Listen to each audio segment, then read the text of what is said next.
지난주 중에 내 아내는 고급 매춘부 한국계 의사를 울린 미스 USA의 이중생활이라는 기사를 제가 보게 되어졌습니다. 기사의 내용이 이렇습니다. 한 미국계 의사가 미스 USA에 뽑힌 여성과 결혼을 했습니다. 여러분, 남자는 똑똑한 여자를 좋아할까요? 아니면 예의 바른 여자를 좋아할까요? 예쁜 여자를 좋아합니다. 그런데 이 미스 USA에 이제 선발되어졌으니까 외모는 굉장했겠죠. 제가 나이를 보니까 이 남편이 41살, 아내가 32살이니까 9살 차이 나는 아주 미인을 아내로 얻게 되어졌습니다. 그런데 이 여성이, 아내가 결혼 전후로 성매매를 했다라는 것입니다. 성매매로 벌어들인 돈이 우리나라 돈으로 7억 7,700만 원. 나중에 알고 보니까 이 미스 USA에 참가할 때 기록한 학력도 위조되었다라는 것을 발견하게 되어졌습니다. 그래서 남편이 결혼을 했는데 이혼 소송을 낸 게 아니라 혼인 무효 소송을 주장하고 있다라는 기사였습니다. 완벽한 이중 생활로 남편과 주변 사람들을 감쪽같이 속인 한 여성의 삶이 기사에 등장하는데 좀 씁쓸했습니다. 여러분, 사실 우리는 이중생활, 이중성, 이중적이다 이런 말을 하면 이렇게 부정적인 이미지를 떠올리게 됩니다. 그죠? 뭔가 앞뒤가 다른 것, 그죠? 앞에서는 선한 척 했다가 뒤에는 악한 척, 앞에서는 좋은 말 했다가 뒤에서는 뒷담화, 이런 걸 이중적이다, 이중성이다 라고 이야기를 많이 해요. 그런데요, 사실 사전적인 의미로 이중성은 하나의 사물이 지니는 서로 다른 두 가지의 성질이라는 뜻입니다. 따라서 이중성, 이중적이다라는 말은 나쁜 의미로도 사용할 수 있고 좋은 의미로도 사용할 수 있습니다. 여러분, 지난 우리가 수련회를 이제 마치고 이제 한 주가 지났죠. 한 주가 지났습니다. 수련회 때 여러분들 여러 가지 강사님들의 좋은 메시지가 있기도 했지만 저는 첫째 날에 있었던 복면가랑 그거 잊지를 못하겠어요. 정말 많은 지체들이 수고도 해주셨고 또 저도 수고를 했고요. 또 이제 많은 또 팀들이 수고를 해서 이 복면가랑을 아주 재미있게 잘 했습니다. 물어보니까 26개 팀이 예선전에 참여해서 6개 팀이 본선에 나왔죠. 모두 가르왕이 될 수 있을 만큼 정말 실력이, 달란트가 대단했습니다. 지난주에 이제 가르왕이 되어진 우리 형제가 이제 특송을 하기도 했잖아요. 헌금 특송, 그죠? I see you 뭐 이러면서 했잖아요, 그죠? 전 따라 하지도 못하겠더라고요. 정말 잘하더라고요. 정말 잘했어요. 근데 여러분, 1등한 이 가르왕도 참 스타로 등장하긴 했지만 6팀의 출연자보다 더 화제를 일으킨 주인공이 2팀이 있었는데, 그래서 한간에는 이런 소문이 들립니다. 이 복면가랑의 진짜 대상은 진짜 경쟁은 조용규와 김보은이었다, 이런 이제 이야기가 돌고 있습니다. 근데 여러분, 조용규는 저에게 이 상대가 되지 않습니다. 왜냐하면 갈릴리 몬스터는요, 제가 그 원본을 봤거든요. 이렇게 패러디한 거지 않습니까? 근데 감동이 크게 없어요. 왜 그러냐? 그 용규 간사님 원래 잘생겼거든요. 잘생긴 사람이 조금 이렇게 더 가름하게 나와서 멋있는 척 한 거잖아요, 그죠? 별로 크게 감동되지 않습니다. 근데 보보카짱은 장난 아닙니다, 이게. 왜 그러냐?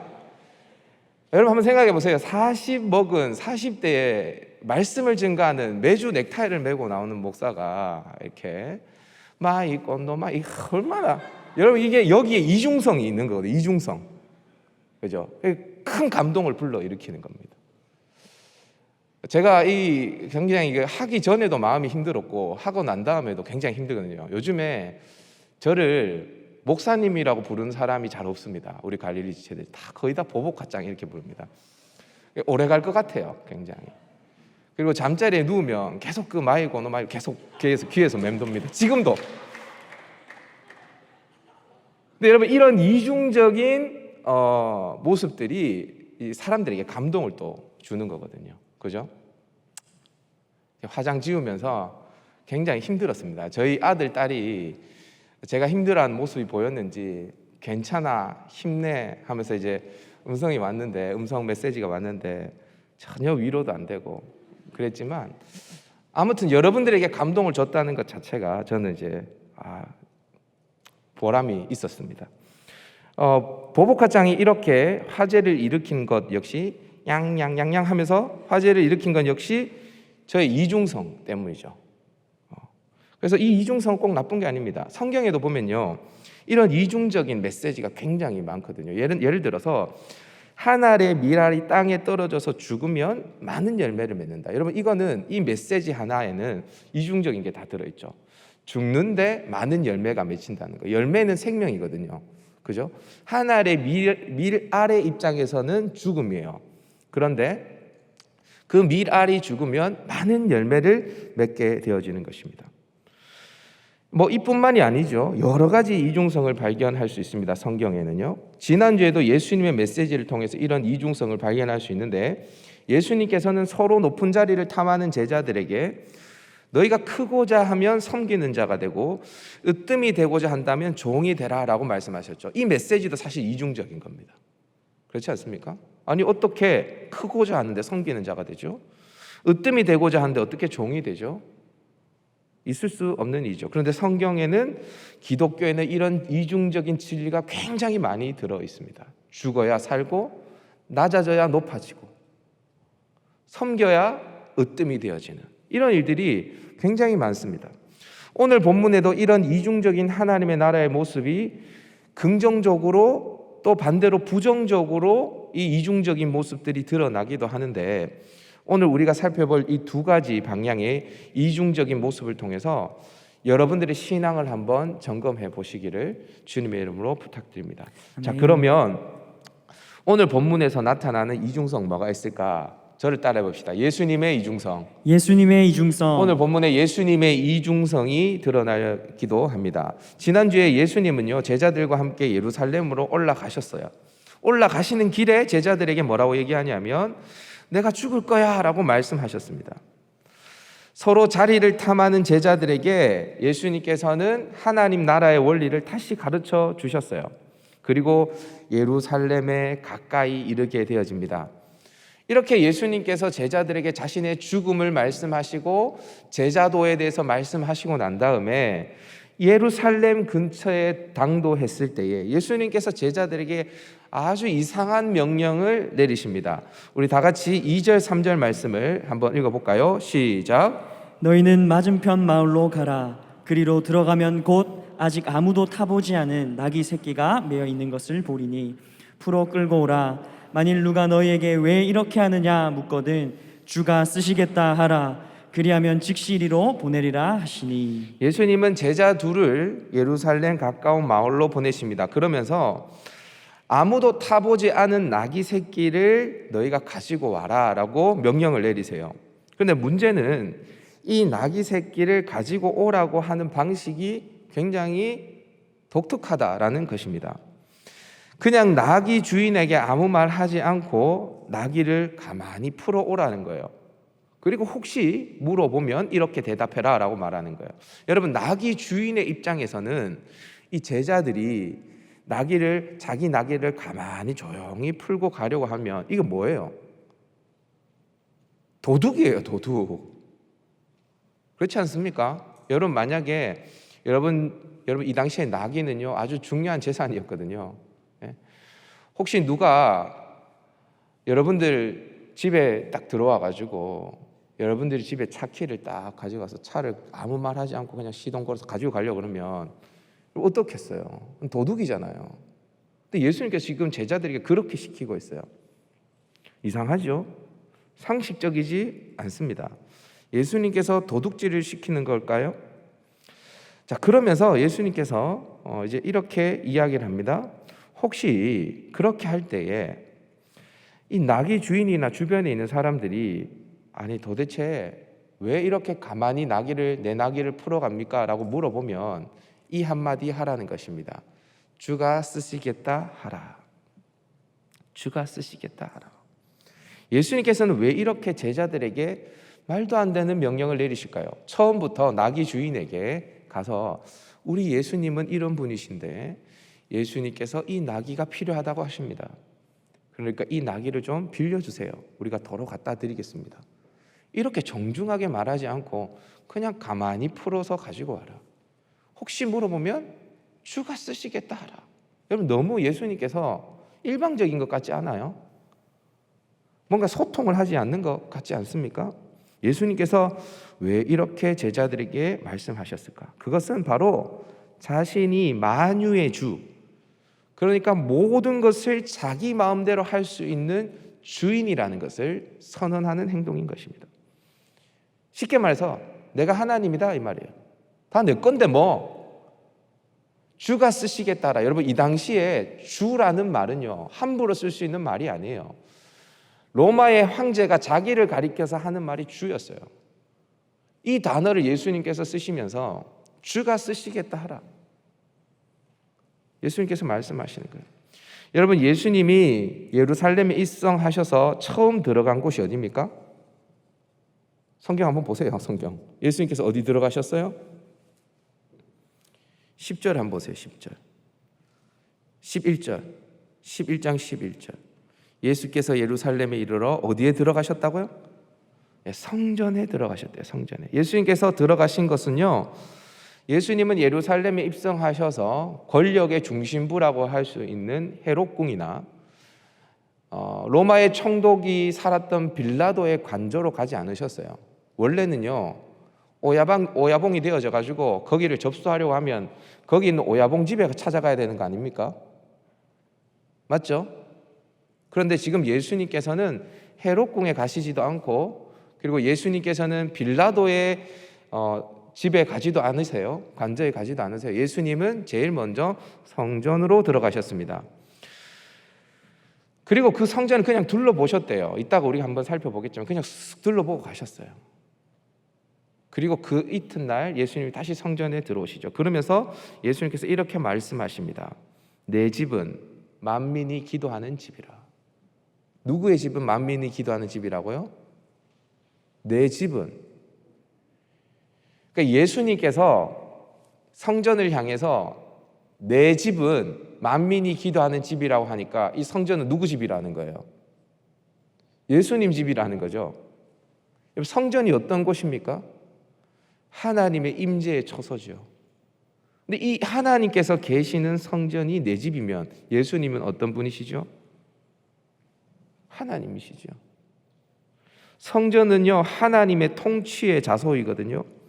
하나님의 임재의 처소이거든요. 그러니까 예수님께서 지금 뭘 이야기하냐면 내가 만유를 창조하고 다스리는 하나님이다라는 것을 말씀하고 있는 것입니다. 그러니까 나귀 새끼도 주가 쓰시겠다라고 말하고 가지고 오라는 겁니다. 원래 주인이 예수님이니까. 자, 그런데 그런 모든 만유의 주인이 예수님이라면 예수님의 예루살렘 입성은 뭔가 그에 합당한 영광스러움이 있어야 하지 않을까요? 여러분, 혹시 미국 대통령이나 외국의 대통령이 우리나라를 국빈 방문할 때 우리나라에서 여러분 영접하는 거 한번 보셨습니까? 제가 2017년도에 미국의 트럼프 대통령이 우리나라에 국빈 방문을 할 때에 영상을 본 기억이 있습니다. 청와대에 들어가지도 않았는데요, 청와대 앞에서 전통 의장대가 대통령 차량, 그러니까 트럼프의 차량을 완전히 빼곡히 둘러싸고 천천히 나팔을 부르면서 의전 차량과 함께 쫙 청와대 안으로 들어가는데요, 얼마나 극진하게 대접을 하는지. 우리나라를 오기 전에 일본에 국빈 방문을 했었거든요. 일본에 이틀 머물렀습니다. 이틀 머무는 동안에 의전 비용, 그러니까 이제 의전 비용이라는 것은 그냥 트럼프 대통령이 먹고 마시고 자고 골프 치고 했던 이런 비용을 말하는 겁니다. 이틀 의전 비용만 일본에서는 4억 원을 썼대요. 4억 원. 대단하지 않습니까? 왜냐하면요, 세계 최강국의 대통령이기 때문이죠. 그러니까 국빈을 맞이할 때에 엄청난 정성을 다해서 그 국빈을 맞이하는 것입니다. 근데 여러분, 예수님은요 자기가 하나님이라 그랬죠. 처음부터 끝까지 그렇게 주장했습니다. 예수님이 하나님이라고 계속 주장하셨습니다. 스스로도 주장하셨고 세례 요한도 말했고 쉴 틈 없이 자기가 하나님이라고 주장했어요. 만약에 예수님이 하나님이 맞다면 이 세상의 모든 권력자들의 권세를 다 합쳐도 게임이 안 되는 대단한 위엄과 권세를 가지신 분이 누구십니까? 그 예수님이시죠. 여러분, 지금 이 시대의 모든 권세자들의 권력과 권세를 다 모으고 100년 전에, 200년 전에, 300년 전에, 1000년 전에, 2000년 전에 모든 권세자들의 권력과 그 위엄을 다 끌어모아도 하나님이신 예수님의 위엄에는 도달할 수가 없어요. 그만큼 대단합니다. 그만큼 대단하신 분이 예수님이에요. 자, 그러면 예수님이 그 왕이 예루살렘으로 입성할 때에, 왕이 행차할 때에, 그 만왕의 왕이 예루살렘 하나님의 집, 자기의 통치의 자소로 들어갈 때에 그 위엄이 대단해야 되지 않겠습니까? 그렇죠? 그런데 예수님께서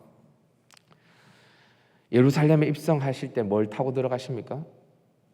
나귀 새끼를 타고 들어가십니다. 나귀 새끼. 여러분, 보통 왕은 뭘 탈까요? 왕 안 돼보셔서 모르죠? 왕은 뭐 탈까요? 최소요, 여러분 이런 거예요. 여러분, 왕이 마티즈 탈까요? 아니면 그 G90 정도는 탈까요? G90 이런 거 모릅니까? 제네시스 G90 이런 거 모릅니까? 알구나. 이제 태연이는 알구나. 태연이 말고는 다 모르구나. 사실 대통령 정도 되면 국산차는 잘 안 타죠. 그죠? 방탄 타이어, 방탄 창문 이렇게 딱 돼 있는 외제차를 타고 청와대로 들어가겠죠. 그죠? 여러분, 혹시 마티즈 타고 모닝 타고 들어가는 대통령 보셨습니까? 없죠. 근데 지금 예수님께서는 나귀 새끼를 타고 들어가셨어요. 보통 아무리 못 나가는 왕도요, 뭘 타냐면 노새를 탑니다. 여러분, 솔로몬이 왕으로 옹립되어질 때 그때 왕은 다윗이 있었어요. 다윗이 생존했을 때에 솔로몬을 왕으로 세우거든요. 그때 솔로몬이 뭘 타고 들어오냐? 예루살렘에 노새를 타고 들어옵니다. 최소한 노새를 타야 돼요. 쉽게 말해서 최소한 그레인저, 제네시스는 타야 돼요. 근데 예수님께서는 나귀 새끼를 타고 예루살렘에 들어왔습니다. 굉장히 충격적인 장면입니다. 자, 그러면 왜 예수님은 많고 많은 짐승 중에 나귀, 그것도 아무도 타보지 않은 나귀 새끼를 취했을까? 그 이유가 스가랴 9장 9절에 등장하고 있습니다. 우리 다 같이 스가랴 9장 9절 읽어봅니다. 시작. 시온에 따라 크게 기뻐할지어다. 예루살렘에 따라 즐거이 부를지어다. 보라, 내 왕이 내게 임하시나니 그는 공의로우시며 구원을 베푸시며 겸손하여서 나귀를 타시나니 나귀의 작은 것 곧 나귀 새끼니라. 아멘. 만왕의 왕이시지만 그분이 나귀를 타신 이유가 뭡니까? 겸손하셔서.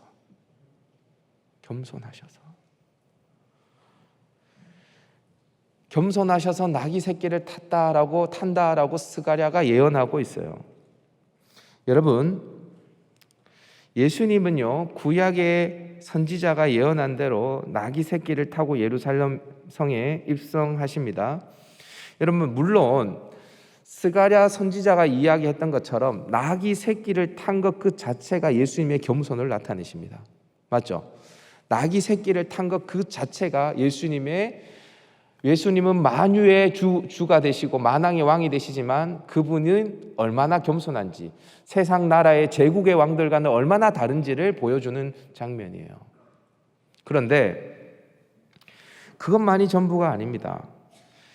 나귀 새끼를 탄 것도 중요하지만 예수님은 그 스가랴 9장 9절의 하나님의 말씀을 이루기 위해서 나귀 새끼를 탄 것입니다. 그것이 겸손입니다. 예수님의 겸손. 예수님은 어떤 분이시죠? 그분은 하나님이십니다. 하나님과 똑같아요. 그 권위와 권세가 똑같아요. 성부 하나님보다 하등한 존재가 아닙니다. 예수님은. 이해되십니까? 성부 하나님과 성자 예수님과 성령 하나님은 똑같아요.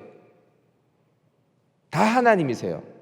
그런데 예수님은 성부 하나님의 뜻 아래 스스로 낮추십니다, 자기를. 그래서 그 말씀에 순종하기 위해서, 스가랴 9장 9절의 말씀을 이루기 위해서 나귀 새끼를 탄 것입니다. 나귀 새끼를 탄 것 자체가 겸손이지만 그보다도 우리가 더 주목해야 되는 것은 하나님의 말씀을 이루기 위해서 그분의 뜻에 순종하는 겸손이 그에게 있었다라는 것입니다. 여러분, 예수님은 말로만 우리에게 섬기는 자, 너희가 높아지고 싶냐? 그러면 섬기는 자가 돼. 너희가 으뜸이 되고 싶냐? 그러면 종이 돼. 그렇게 예수님이 제자들에게 말로만 하지 않으세요. 그분은 자신의 삶으로 나귀를 타시고, 나귀 새끼를 타시고 예루살렘에 입성하시는 것을 제자들에게 보여주시면서 하나님의 말씀에 순종하여서 낮아지는 것이 무엇인지를 제자들에게 눈으로 보여주시는 것입니다. 여러분, 그래서 결국 예수님은 그 성부의 뜻대로 어디까지 순종하십니까? 죽는 데까지 순종하십니다. 십자가를 지는 데까지 순종하신 것이죠.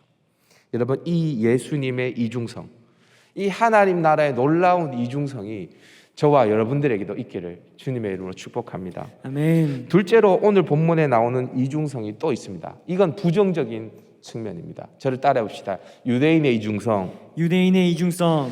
오늘 본문을 보면 또 이해되지 않는 예수님의 행동이 있어요. 예수님은 예루살렘에 입성하신 뒤에 가장 먼저 성전에 들어가셨다라고 이야기합니다. 그리고 성전을 둘러보십니다. 그리고 그냥 나오세요. 이제 그 성전에서 아무 일도 하지 않고 마치 정탐하듯이 한번 훑고 그냥 가시는 겁니다. 그리고 난 다음에 12제자를 데리고 베다니로 나가십니다. 하루가 지났습니다. 이튿날 베다니로에서 나왔을 때에 예수님이 시장하셨습니다. 배가 고프셨어요. 마침 잎사귀가 무성한 무화과 나무가 예수님의 시선에 들어왔습니다.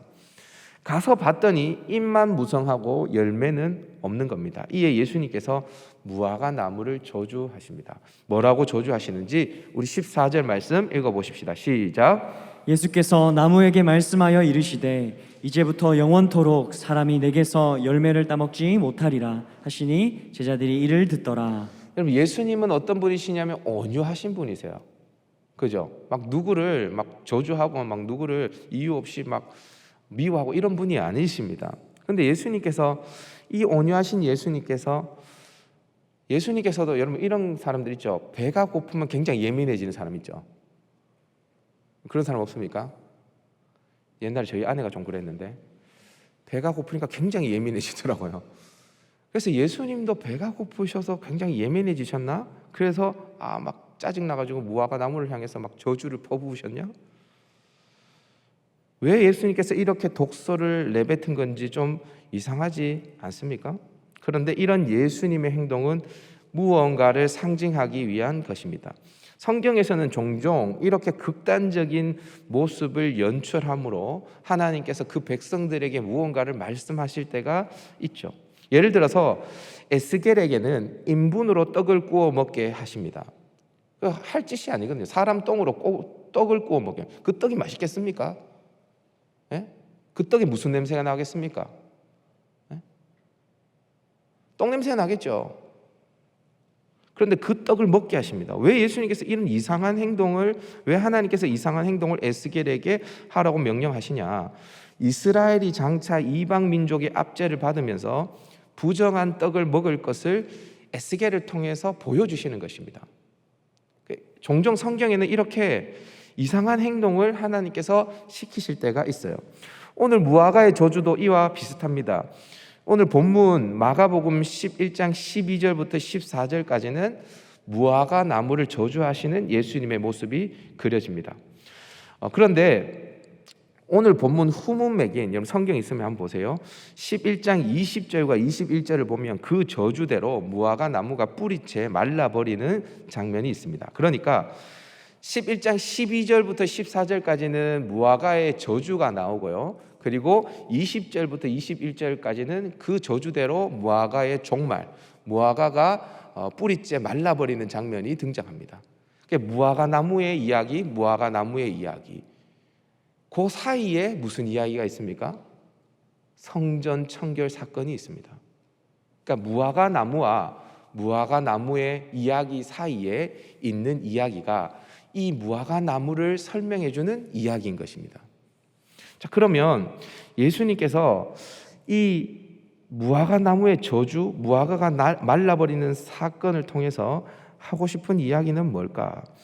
마가복음 11장 15절부터 14절, 19절까지를 보면 예수님께서 성전에서 매매하는 자, 돈 바꾸는 자, 비둘기 파는 자의 상과 의자를 둘러엎으시는 장면이 나옵니다. 예수님의 퍼포먼스죠. 그러니까 무화과 나무의 퍼포먼스를 통해서 예수님은 성전에서 제사 드리는 유대인들의 모습을 보여주고 싶은 거예요. 보여주고 싶으신 겁니다. 여러분, 예수님께서는 성전을 향해서 내 집이라고 외치셨습니다. 내 집은 만민이 기도하는 집이다라고 외치셨죠. 그런데 성전 안에는 매매하는 자들이 있고요, 여러 가지 이상한 짓을 하는 사람들이 많았습니다. 제사의 제물로 바쳐질 소나 양을 파는 사람들이 있었던 것입니다. 여러분, 예수님이 예루살렘 성전에 들어오실 때는 6월절이 가까이 왔을 때였는데요, 요세푸스의 기록에 의하면 6월절에 예루살렘에는 최대 33만 명의 순례객들이 모여들어서 예루살렘 성 안에 최소 100만에 가까운 인구가 거주했다라고 이야기합니다. 엄청나죠? 여러분, 예루살렘 성 가보셨어요? 전 예루살렘 가봤거든요. 예루살렘 성이 크지 않습니다. 크지 않아요. 걸어다니면 다 걸어다닐 수 있는 곳이에요. 크지 않다고요. 그 안에 100만의 인구가 거했어요. 정말 대목 중에 대목 아닙니까? 이때 성전 안에서 제물을 파는 겁니다.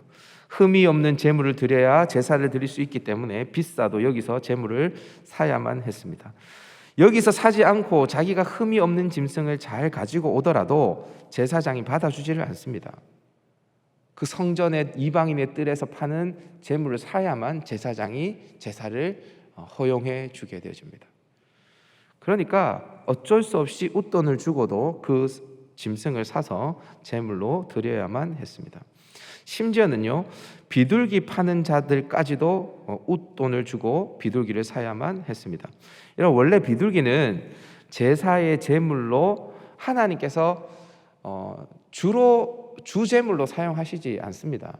하나님께서 구약 레위기에 비둘기 제사를 허용한 것은 가난한 자들을 위한 특별한 배려였습니다. 소나 양을, 염소를 살 수 없는 자들을 위해서 하나님께서 산비둘기 새끼, 집비둘기 새끼를 가지고서라도 피 흘리는 제사를 하나님이 드릴 수 있도록 허용해 주신 것입니다.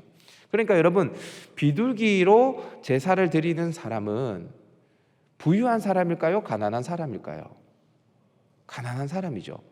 그런데 그 가난한 사람의 피를 빨아먹었던 사람들이 바로 이 나쁜 사람들입니다. 대단하죠? 지금으로 말하면 이런 거예요. 교회에 나오는 가난한 사람들, 주일학교 아이들 돈까지 쪽쪽 빨아먹었단 말이에요. 진짜 나쁜 사람들이죠. 또 뭘 했냐면요, 여기 보면 돈 바꾸는 자들이라고 나오는데 이게 뭐냐면 유대인의 화폐로만 성전세를 드릴 수 있게 하므로 지금으로 말하면 환전치기, 그러니까 환전상을 통해서 또 돈을 버는 사람들이 또 있었다는 겁니다. 싹 완전 끌어모아서 대제사장을 비롯한 종교 지도자들이 그것을 in my pocket, 자기의 주머니에 넣은 거예요. 여러분, 나쁜 놈들이에요, 안 나쁜 놈들이에요?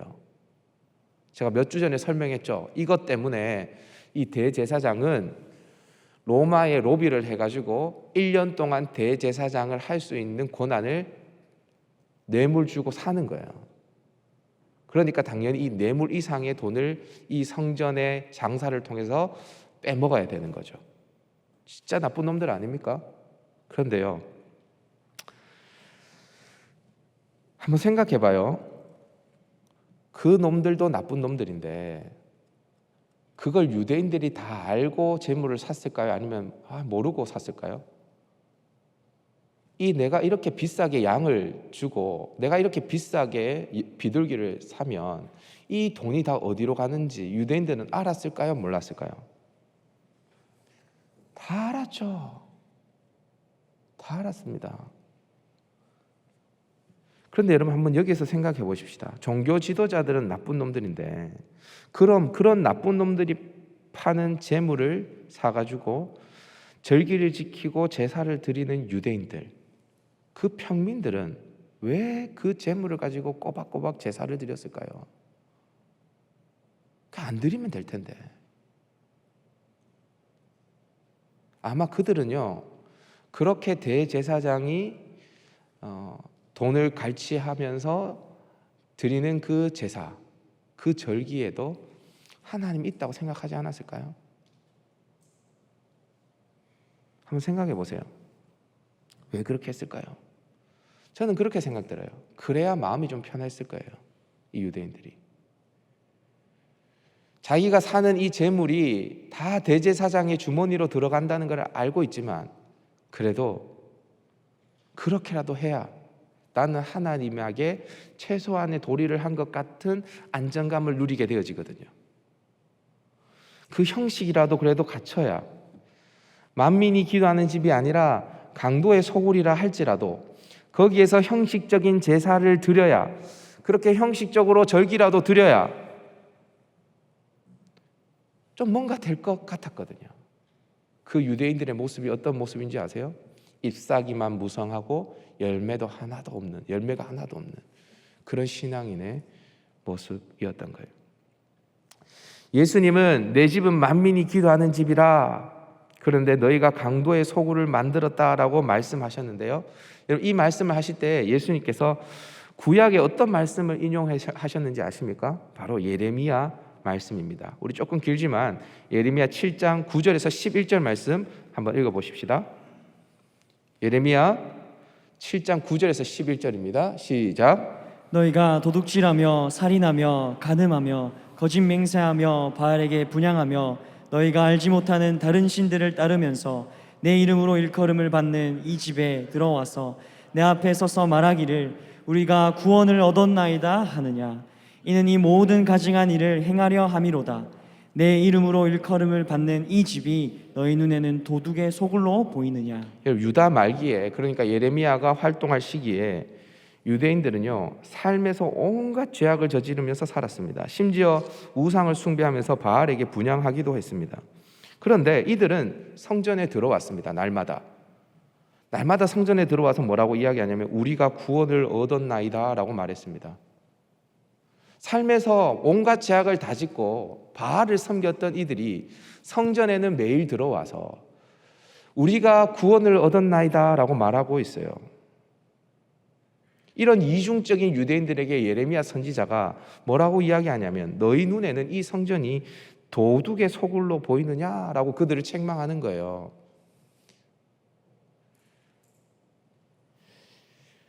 여러분, 이게 뭐냐면요, 삶은 자기 마음대로 살아가요.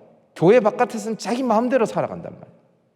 그리고 교회에 들어와서 하나님 찬양하는데 뜨겁게 찬양한다 이 말이에요. 그 인간들에게, 잎이 무성하고 열매가 없는 그 인간들에게 우리 주님께서 뭐라고 이야기하냐면 너희가 이 집이, 내 집이 만민이 기도하는 집인데 이 집이 너희 눈에는 도굴의 강도의 소굴로 보이느냐 라고 말하는 거예요. 그 얘기가 무슨 말이에요? 이 강도들아,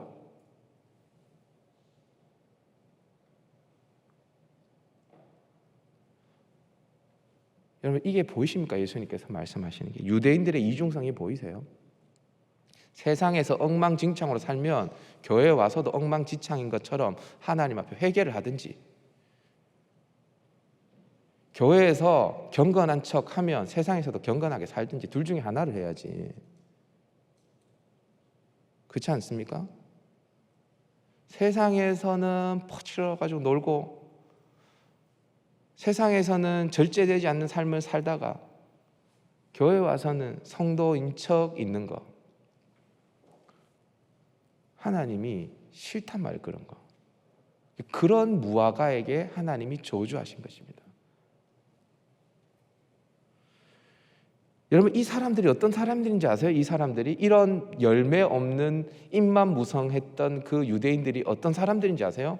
예수님이 예루살렘 성에 입성하실 때 겉옷을 펼치고 나뭇가지를 땅에 펼치면서 호산나 다윗의 자손이요 외쳤던 사람들입니다. 그 사람들이. 여러분, 이게 무슨 얘기냐면요, 뜨겁게 찬양하는데 이들의 삶은 도둑의 삶이었어요. 잎사귀만 무성하고 열매가 없는 형식적인 신앙인이었다라는 것입니다. 이중적인 신앙생활을 한 것입니다. 오늘 우리는 예수님의 이중성과 유대인의 이중성을 함께 살펴봤어요. 예수님의 이중성은 우리에게 심어야 돼요. 심어야 돼요. 예수님의 이중성은 좋은 거예요. 그분의 만왕의 왕이셔서 주가 쓰시겠다 하라. 성전을 향해서 이 집은 내 집이다라고 말씀하셨던 그 주님은 나귀 새끼를 타고 오셨어요. 그 이중성은 우리에게 심어야 돼요. 심어야 돼요. 하지만 만약에 우리에게 이 유대인의 이중성, 잎사귀가 무성한데 열매가 없어요. 차라리 잎사귀도 없고 열매도 없으면 어때? 그럼 솔직하기라도 하잖아. 아니면 잎사귀가 많으면 열매도 좀 있든지. 근데 잎사귀가 무성한데 열매가 없어. 자기도 속이고 남도 속이고 형식적인, 그래서 유월절을 거창하게 지키지만 그들 속에는 하나님은 없어. 여러분, 이런 이중성은 냈다 버려야 되는 거예요. 뽑아서. 만약에 여러분 우리에게 이런 유대인의 모습이 있다면 여러분 과감하게 뿌리 뽑아서 버리시기를 바랍니다. 또 요거를 또 꼬인 사람들은 어떻게 하냐면, 그래, 목사님께서 말씀하셨지, 열매 없을 것 같으면 잎사귀도 없는 게 낫지. 그래, 나는 잎사귀도 없이 살아갈래. 아이, 그럼 교회 안 나와버리란다. 요런 인간들이 또 있어요. 예? 너가 손해지 뭐 내 손해냐. 하나님께서는 우리에게 열매 있는 신앙을 원하세요. 열매 있는 신앙. 여러분, 다음 주에 여러분들이 예배하러 나오실 거죠? 우리의 수준이 어떤 수준이냐면, 제가 몇 번 이야기했지만 주일날 예배 오냐 안 오냐, 이거는 말도 안 되는 이야기예요. 왜 우리가 그 수준에 머물러야 됩니까? 여러분, 리더들이 왜 이번 주에 교회 올 거야? 사역자들, 전도사님들이 이번 주에 교회 와라. 왜 이런 얘기를 왜 해야 됩니까? 그건 말이 안 되는 얘기예요.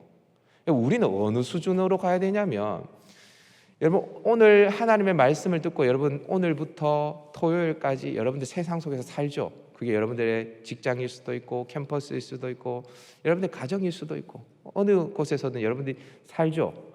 그때 여러분 내 삶의 열매를 맺혀 가야 돼요.